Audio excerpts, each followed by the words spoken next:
Après une plantation hivernale réussie, le domaine de Chambord offre au printemps son plus beau visage.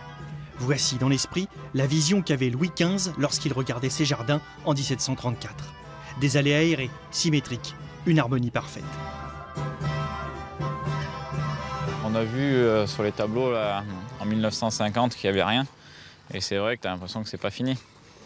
Tandis que là, ça fait vraiment sympa. C'est une très belle reconstitution de jardin à la française auquel on a affaire ici. C'est vraiment un très très beau travail. J'avais vu à la télé qu'ils avaient été rénovés et franchement c'est très réussi.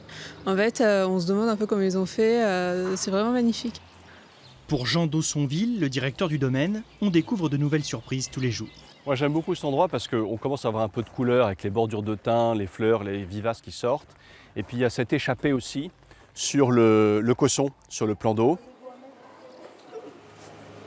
Mais ces aménagements ont un coût, 3,5 millions d'euros. Impossible à réaliser sans mécénat.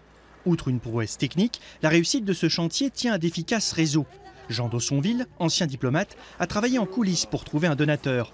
Il s'agit d'un Américain, Stephen Schwarzman, ici à Chambord en février. Le précédent gouvernement ou encore l'ambassadeur de France aux États-Unis ont aussi suivi ce dossier, comprenant l'intérêt supérieur de ce chantier.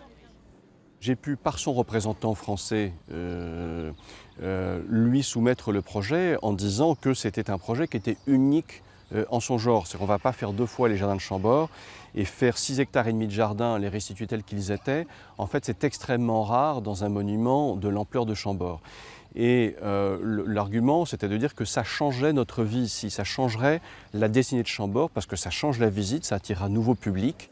Des arguments convaincants pour le mécène qui, à lui seul, a apporté tous les fonds nécessaires à la réalisation de ce chantier. L'efficacité des opérations a eu aussi son influence. Entre le moment où il a décidé de donner, qui était le mois de juillet, et la fin du projet, qui était le mois de décembre, il a pu voir que c'était fait tout de suite. Parfois, vous savez, les mécènes sont un petit peu déçus quand ils donnent de l'argent et puis qu'ils se disent qu'il faut attendre 3 ans, 4 ans pour que le chantier se réalise. Là, c'était instantané, il y avait quelque chose de magique dans cette affaire. Ces travaux ont donc mobilisé jusqu'au plus haut sommet de l'État, dépassant tous les clivages.